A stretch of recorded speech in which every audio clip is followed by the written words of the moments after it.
Naomi Carter had worked the floor at Kesho for 2 years before she learned that the quietest men in the room were always the ones worth watching. The restaurant sat on the top level of a glass tower downtown, all dark wood and low gold light, the kind of place where a bottle of wine cost more than her rent. She wore the uniform every server wore: white shirt pressed stiff, red vest buttoned to the throat, black pants that had to be ironed twice a week because the manager checked. 23 years old, 6 years into supporting herself alone, and steady enough on her feet that nothing in that dining room usually rattled her. The man at table 11 rattled her. He had been seated for 40 minutes and had not touched his water. He wore a charcoal suit with no tie, the top button of his shirt undone, and he sat the way men sit when they own the room they are sitting in, spine straight, hands loose on the table, eyes moving over everything without ever seeming to search for anything. 2 men stood near the entrance who were not eating. Naomi had clocked them the moment they walked in. The stillness of them, the way their jackets sat too structured over what she was fairly sure were not just broad shoulders.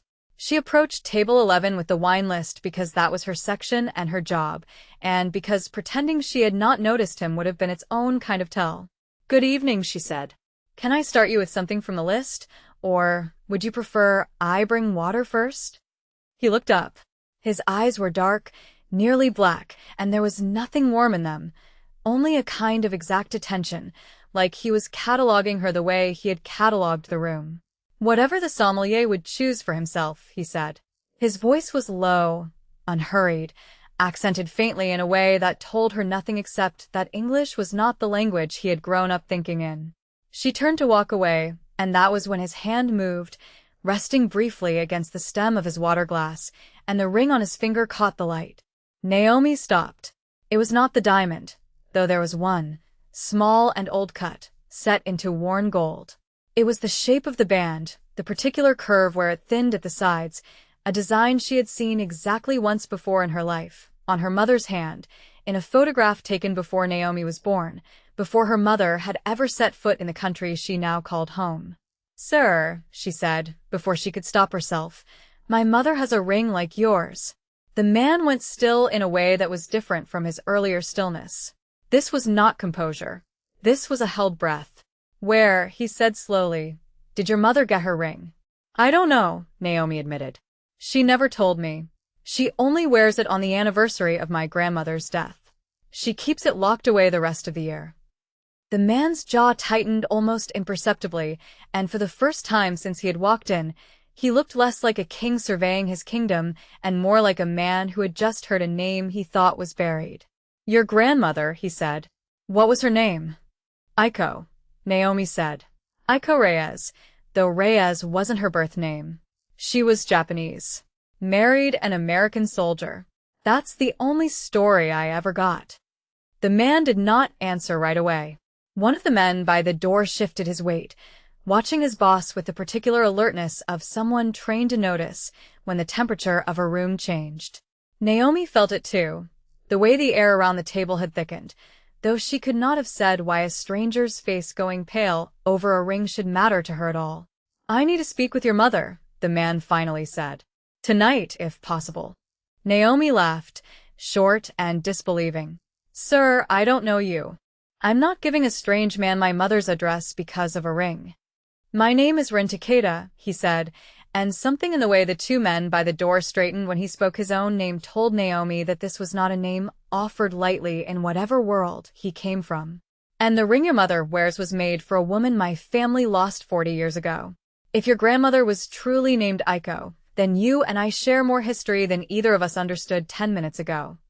Naomi's stomach dropped the way it does when a floor turns out to be built over something hollow. She should have walked away.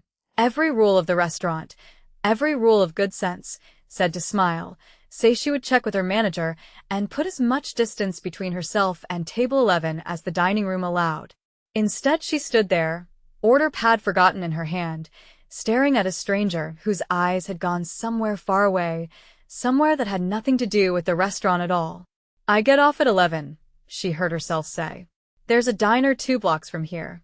I'm not bringing you to my mother's house, but I'll hear what you have to say." Something shifted behind his eyes, not quite relief, something closer to disbelief that she would agree at all. That is more than fair, he said. Thank you, Naomi. She had not told him her name. Her name tag, she realized, small gold letters pinned above her heart. Of course. Still, the way he said it, careful, deliberate, like he was testing the shape of it in his mouth, sent something through her she did not have a word for yet and did not intend to look for one. The rest of her shift passed in the strange, suspended way that time moves when a person is waiting for something they cannot name. She delivered plates to other tables, refilled water glasses, smiled at regulars, and every few minutes her gaze slid back toward table 11 without her permission. Ren Takeda did not eat much. He drank the wine she brought without seeming to taste it. He spoke quietly to the man on his left, a broader man with a scar through one eyebrow who was introduced to her only as Hiroshi, and whatever they discussed made Hiroshi glance toward Naomi more than once with an expression she could not read. At 10:50, her manager pulled her aside near the kitchen doors. That's Ren Takeda, he said in a low, urgent voice, like the walls might be listening. You know who that is? He told me his name, Naomi said. That's it. He owns half the properties in this end of the city. People don't sit at his table unless they're invited. What did you say to him? I told him my mother has a ring like his. Her manager stared at her like she had confessed to something far stranger. Just, he said, be careful. Men like that don't come into places like this for the food. Naomi did not need the warning. She had felt it in her own chest the entire shift, a low current of danger running underneath the surface of an ordinary Tuesday night, the sense that she had stepped, without meaning to, onto a thread connecting her small, ordinary life to something far larger and far more dangerous than a bowl of soup or a folded napkin. At 11:15 she walked into the diner 2 blocks from Kesho, still in her uniform, red vest and all, and found Ren Takeda already seated in the back booth, alone this time, Hiroshi posted near the door, like a man guarding something precious. You came, he said, and there was something almost boyish in the surprise of it, a crack in the composure she had watched him wear all night. I said I would, Naomi answered, sliding into the booth across from him. Now talk. What does my grandmother have to do with you? Ren was quiet for a long moment, turning the ring on his own hand, the twin of the one locked in a drawer in her mother's apartment across town. My grandfather, he said finally, loved a woman named Aiko Yamamoto. She was promised to another family in an arrangement that had nothing to do with what she wanted. When the arrangement threatened her life, she disappeared. My grandfather searched for her until the day he died and never found her. He believed she had been killed to protect the honor of the family she was fleeing. This ring was made as a promise to her before she vanished. There is only one like it in the world. I had it copied once, exactly for my own reasons. If your grandmother's ring is real and not the copy, then Aiko Yamamoto did not die. She survived, and she built an entire life on the other side of an ocean, and no one in my family ever knew. Naomi sat with that for a long moment, the diner's fluorescent light suddenly too bright, the coffee in front of her going cold and untouched. If that's true, she said slowly, then you and I aren't strangers who met over a wine list. We're family of a kind, Rin said. Distant, complicated, but not strangers. You said the arrangement threatened her life, Naomi said. Whose family was she fleeing? Ren's expression sharpened, the warmth in it retreating behind something colder and more careful. Mine, he admitted. Not my grandfather's line. The other branch. The one that still runs the organization I inherited when my father died. If your grandmother truly was Aiko Yamamoto, there are people still alive today who would consider her survival, and yours, a debt owed in blood. The words landed in Naomi's chest like a stone dropped into still water, rings spreading outward from a center she had not known existed an hour ago. Are you telling me, she said carefully, that finding out who my grandmother was could get my mother killed? I am telling you, Rin said, that it already has people asking questions. My men noticed someone watching the restaurant tonight before I ever sat down at your table. I did not come to Kesho by accident, Naomi. I came because a photograph surfaced 2 weeks ago, an old one, of a young woman who looked exactly like the portrait my grandfather kept his entire life. Someone traced that photograph to a hostess who used to work at Kesho. I came to see if the resemblance was true. I did not expect the granddaughter to be the one serving my table. Naomi felt the floor of her ordinary life tilt fully now, past the point of pretending this was a strange, but harmless coincidence. Who else knows, she asked, about the photograph? That, Ren said grimly, is the question that matters most tonight. He did not get the chance to answer it, because that was the moment the diner's front window shattered inward in a spray of glass, and Hiroshi was already moving, already shouting something short and sharp in a tone that needed no translation, and Ren's hand closed hard around Naomi's wrist and hauled her down beneath the table as a second round tore through the booth where her head had been a heartbeat before. The world narrowed to noise. Glass. A woman screaming somewhere near the counter. The dry crack of a gun answered by another gun, closer, Hiroshi's, firing back through the broken window toward a dark car idling at the curb. Naomi's heart slammed against her ribs so hard she could feel it in her throat, but her mind, oddly, sharpened instead of scattering, some old instinct rising up beneath the panic. There's a back exit, she said, voice tight but steady. Through the kitchen, past the walk-in. Ren's eyes found hers in the chaos, surprise flickering through the calculation on his face, as if he had not expected the frightened waitress under the table to be the one giving directions instead of screaming. "Show me," he said. She led him low and fast between overturned chairs, glass crunching under her shoes. The diner's night cook flattened against the floor near the grill with his hands over his head. Naomi grabbed his arm as she passed, hauled him half upright, shoved him toward the back door ahead of them both because leaving him there had never once occurred to her as an option. Rin watched that decision happen in under 2 seconds and said nothing, but something in his expression changed, the way a man's expression changes when he revises an assumption he had not realized he was making.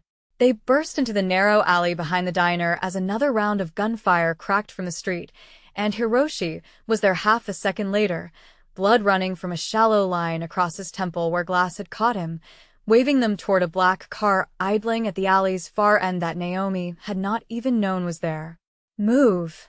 Hiroshi barked, and they moved, Ren's hand still locked around Naomi's wrist like he had forgotten to let go, or had decided not to. Inside the car, doors slamming, tires screaming against wet asphalt, Naomi finally let herself shake, the adrenaline that had carried her through the alley draining out all at once and leaving her hands trembling in her lap. "You're hurt," Rin said, nodding once at Hiroshi's temple in the rear-view mirror. "It's nothing," Hiroshi said, jaw tight, eyes on the road, and no one moved to touch the cut. No one reached for gauze or pressure or comfort, because there was no time for that kind of softness with a car full of armed men possibly still somewhere behind them. The moment passed the way danger demands moments pass. Forward, always forward. No room to linger on wounds when the next threat could already be closing in. "That was not a coincidence," Naomi said, once her voice worked again. "Someone followed you to that diner." "Or someone followed you," Rin said quietly. "Which means whoever is looking for Aiko Yamamoto's bloodline already knows you exist." Naomi stared out the window at the city sliding past in smeared reflections of neon and rain, and thought of her mother alone in her apartment across town, the ring locked in its drawer, utterly unaware that a photograph from decades ago had just turned her entire family into a target. "I need to warn her," Naomi said. "Tonight." "I'll take you," Rin said, and this time there was no question in it, only the flat certainty of a man who had already decided he was not letting her out of his sight until he understood exactly how much danger he had walked into her life carrying. They drove in tense silence through streets slick with rain, Hiroshi checking the mirrors every few seconds, Ren's hand still resting near Naomi's on the seat between them, not quite touching, close enough that she was aware of every inch of the distance.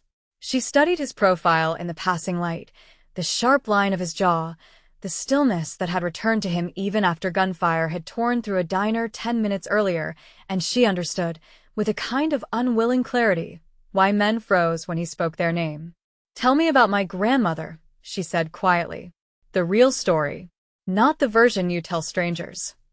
Ren was silent for a long moment, watching the rain streak the window. "My grandfather kept one photograph of her his whole life," he finally said. "He never remarried, though tradition demanded it of him. He used to say that honor, without the person you loved standing beside you, is just a very expensive kind of loneliness. When he died, that photograph passed to my father, and when my father died, it passed to me. I have looked at that woman's face more than I have looked at my own in a mirror. Tonight, in your restaurant, I looked up from my wine, and I thought I was losing my mind, because I was looking at her eyes again, 40 years later, in the face of a woman half her age. Naomi's throat tightened unexpectedly. She looked like me? She looked like your grandmother would have looked, had time never touched her, Rin said. Which means you look like a woman my family has spent 40 years believing was dead. That is not a small thing to survive discovering in the middle of a dinner shift. No, Naomi agreed, something unsteady moving through her chest that had nothing to do with the gunfire. It really isn't. They reached her mother's building just past midnight, and Rin insisted, over Naomi's protest, on walking her to the door himself, Hiroshi trailing a careful distance behind, eyes scanning every parked car on the block like each one might hold another threat. Naomi's mother, Denise Carter, opened the door in her robe, take out menus for teeth to any question until she saw the man standing behind her daughter, and then she went very still, the same stillness Naomi had seen in Ran at table 11, as if some family instinct for danger had passed down through blood along with the ring. "Who is this?" Denise said carefully, "and why does my daughter look like she's seen a ghost?" "Mom," Naomi said, "I need you to get the ring." Denise's hand rose unconsciously to her own throat. "Why?" "Because I think it's about to matter more than either of us understands," Naomi said. "And because someone already shot at us tonight trying to find out." Denise's face drained of color, but she did not argue. She disappeared into the bedroom and returned with a small wooden box Naomi had seen exactly 3 times in her life, and when she opened it and set the ring on the counter under the kitchen light, Rin Takeda made a sound low in his throat that was not quite a word, more like grief finally finding a shape after 40 years of searching blind. "That's it," he said. "That is exactly it." Denise looked between the ring and the stranger's face with narrowing suspicion. "Someone had better start explaining," she said, "before I call the police on all 3 of you." So Rin explained, slower this time, gentler with Denise than he had been with Naomi in the diner, laying out the shape of the old arrangement. The family his mother had fled, the grandfather who had searched a lifetime for a woman he never stopped loving, the gunfire that had followed his daughter's discovery within hours of a photograph surfacing somewhere it should never have reached. Denise listened with her arms folded tight across her chest, jaw working, and when he finished, she was quiet for a long time before she finally spoke. "My mother told me one thing before she died," Denise said softly. "She said if anyone ever came asking about a ring, I should run, not talk. She never told me why. I always thought it was superstition." She looked up at Rin, eyes hard now, protective in the particular way of a mother who has just realized her daughter's ordinary life has quietly stopped being ordinary. "Is my daughter safe?" "No," Rin said, with a bluntness that startled Naomi more than a gentler lie would have. "Not tonight. Possibly not for some time. Whoever fired on us at the diner wanted to know if the resemblance in that photograph was real. They have their answer now. I intend to make certain that answer costs them more than it costs either of you." "And how exactly," Denise said, "do you intend to do that?" "By finding who leaked the photograph before they find a way to reach your daughter again," Rin said. "And by keeping her somewhere they cannot." Naomi bristled at being discussed, as though she were a package to be relocated rather than a woman in the room. "I have a life," she said. "A job.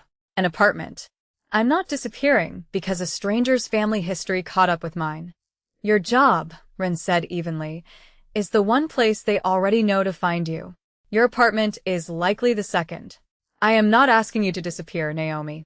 I am asking you to survive the next several days somewhere they have not thought to look until I understand exactly who ordered tonight and why."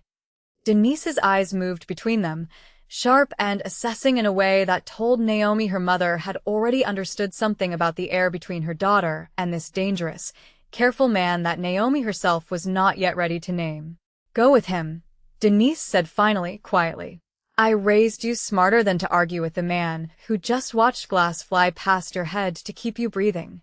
Naomi wanted to argue anyway, on principle, but the memory of the diner window shattering inward was still too fresh, still too loud in her chest, and some part of her, the same part that had grabbed the terrified cook and hauled him toward the exit without thinking twice, understood that pride was a luxury the next few days could not afford. Fine, she said. But I'm not hiding in some penthouse doing nothing while you handle it. If this is my family too, I want to know what's happening to it. Something shifted in Ren's expression, respect settling in where surprise had been, the particular look of a man recalibrating everything he had assumed about the woman in front of him. Agreed, he said, and it was the first time all night his voice had carried anything close to warmth. The safe house, when they reached it near 2 a.m, was nothing like Naomi had pictured. No marble, no excess, just a quiet converted warehouse near the water with reinforced doors and men posted at every entrance who nodded to Ren with a particular respect reserved for someone whose orders had never once gotten them killed. Hiroshi peeled off toward a side room, still dabbing absently at the dried line on his temple, waving away anyone who tried to fuss over it, and Ren led Naomi to a quiet room on the second floor with a window overlooking dark water and told her, simply, to rest. That morning would bring answers neither of them had yet. She did not rest. She sat on the edge of the bed in her ruined uniform, red vest still buttoned, staring at her own hands, and when a soft knock came at the door an hour later, she was not surprised to find Ren standing there, jacket gone, sleeves rolled, looking for the first time all night like a man rather than an institution. I couldn't sleep either, he admitted, before she could ask why he'd come. Because of the shooting, Naomi said, or because of the ring. Because of you, Ren said, and then seemed almost startled by his own honesty, the words landing between them heavier than either of them had intended. I've spent my entire adult life being told that connection is a weakness men in my position cannot afford. Tonight, I put a stranger under a table and covered her body with mine without thinking twice, and I have not been able to stop thinking about it since. Naomi's pulse climbed, equal parts fear and something far more dangerous than fear. That doesn't sound like something you say to distant, complicated family, she said carefully. No, Ren agreed. It does not. He did not move closer, did not reach for her, only stood in the doorway with the particular stillness of a man holding himself back from something he wanted badly enough to be frightened of it. I told myself, driving here, that protecting you is obligation. Blood calling to blood. I am no longer certain that is the truth I am telling myself. What is the truth, then? Naomi asked, quiet, unflinching, the same steadiness that had made her grab a coat and lead him through a shattered diner without hesitation. The truth, Ren said, is that I have not been able to stop saying your name in my head since you said it to me over a wine list, and I do not know what to do with a feeling I have spent 20 years training myself not to have. Naomi stood, crossing the small distance between them before caution could talk her out of it, and the air in the room went taut and electric, neither of them quite closing the last inch of space, both of them aware that crossing it would change something neither could undo. Then don't do anything with it tonight, she said softly. Tonight, just tell me what we're facing tomorrow. Something like relief and disappointment moved through his face in equal measure, and he stepped back, giving them both the room to breathe that neither had quite trusted themselves to keep. Tomorrow, he said, we find out who sold a 40-year-old photograph to people who still think your grandmother owes them a debt in blood. And we make certain they understand that debt died with the century that created it. Morning brought Hiroshi with a name, extracted from a contact inside the rival organization overnight, a man named Isamu Kobayashi, a mid-level lieutenant in the branch Ren's grandfather had once been promised to, ambitious enough to see an old grudge as a modern opportunity, foolish enough to think he could collect on it without Ren Takeda noticing the attempt. Kobayashi believes, Hiroshi explained over black coffee in the warehouse's quiet kitchen, that if the Yamamoto bloodline survived, there may be a legitimate claim buried in the old agreements, something that could destabilize your position if the wrong people decided to press it. He is not trying to kill Naomi for revenge. He is trying to kill her because a living heir complicates every claim his family has spent decades building on the assumption that she never existed.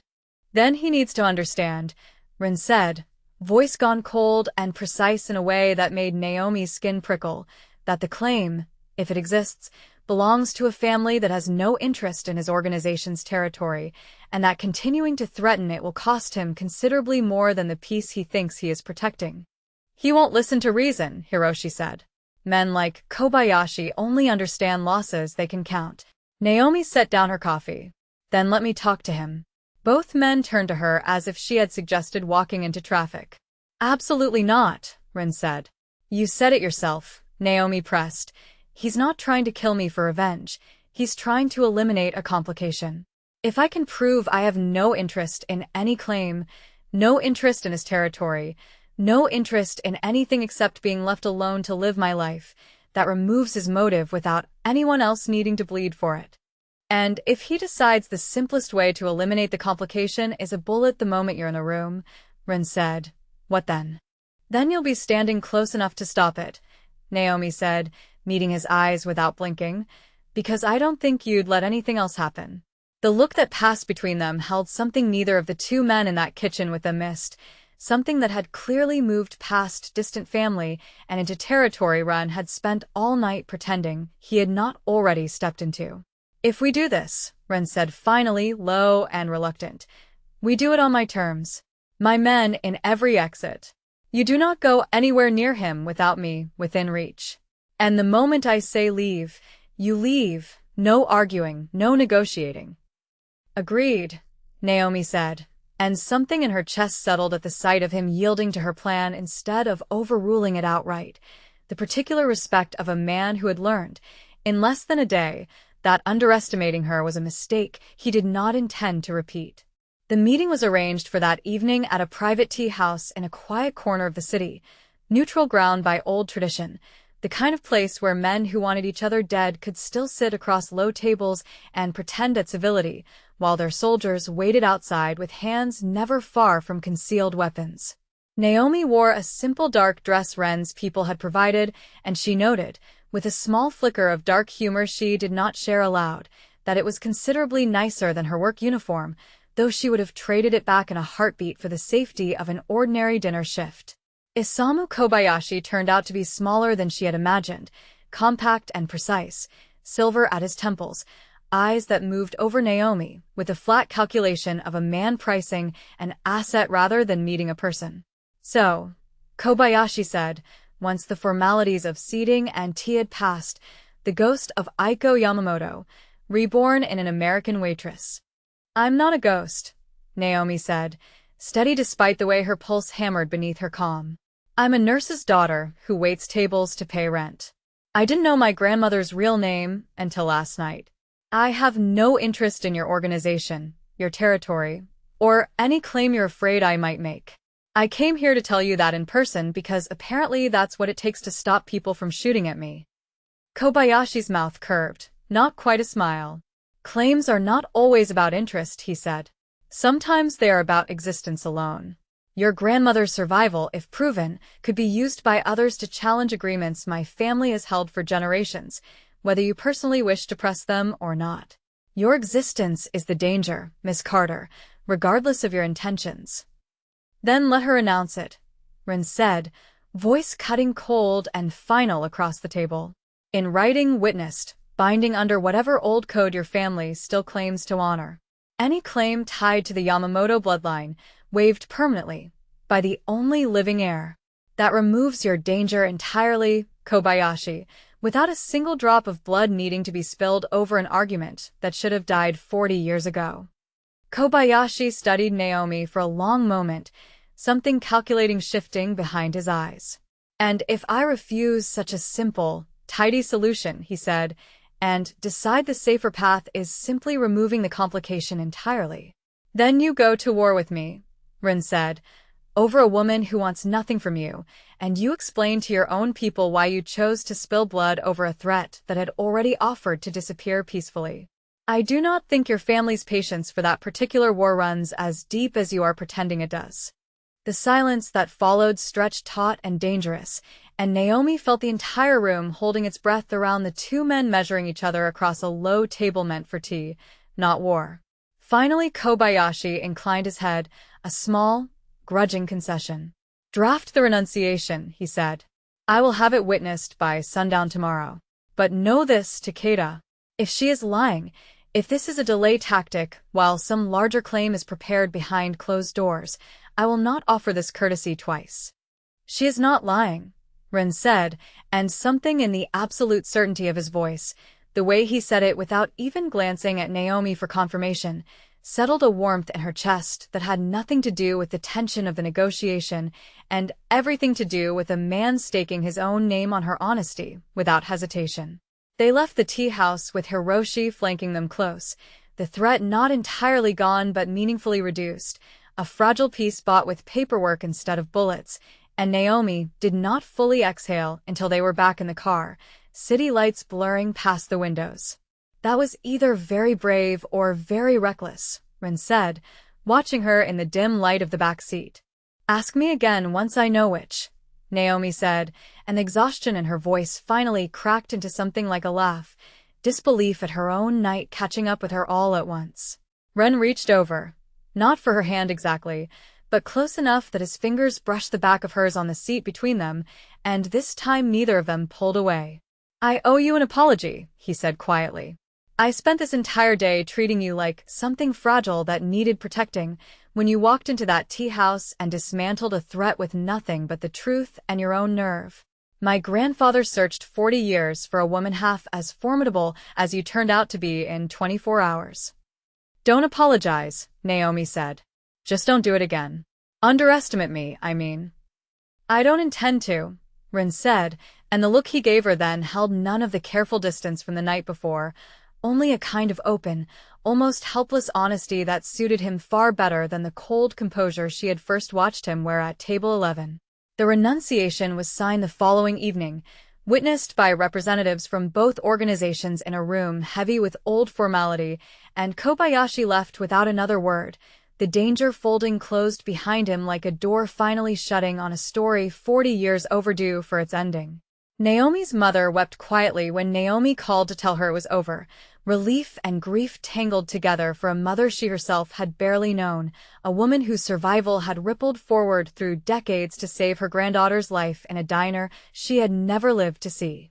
That night, back at the warehouse that had briefly become the strangest home Naomi had ever known, Ren found her on the small balcony overlooking the water, the city lights scattered gold across the dark surface below. It's over, he said, coming to stand beside her. Is it? Naomi said, glancing sideways at him. Because it doesn't feel like the only thing that started, because of a ring, is finished yet.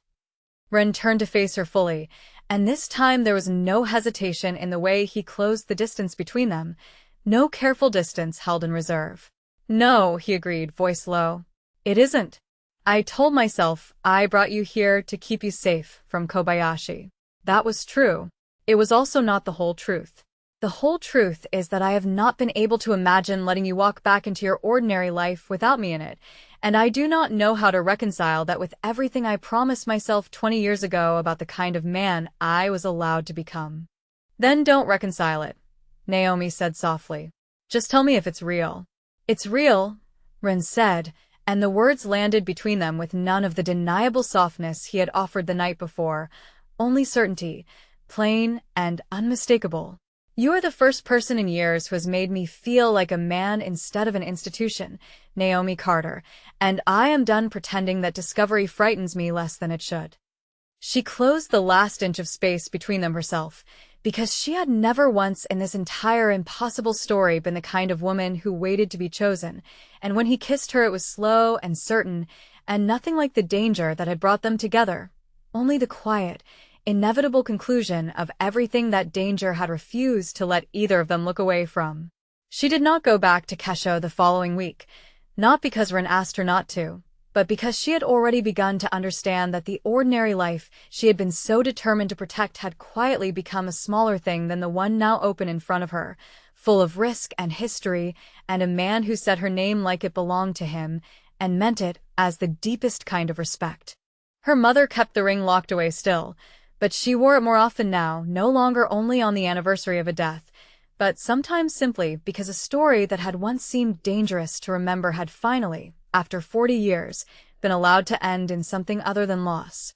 Naomi stood at the window of the warehouse many nights afterward, watching the water, Ren's hand often finding hers without either of them needing to ask, and she thought, sometimes, of the version of that Tuesday night where she had simply refilled his water glass and moved on to the next table, never noticing the ring, never speaking the sentence that changed everything.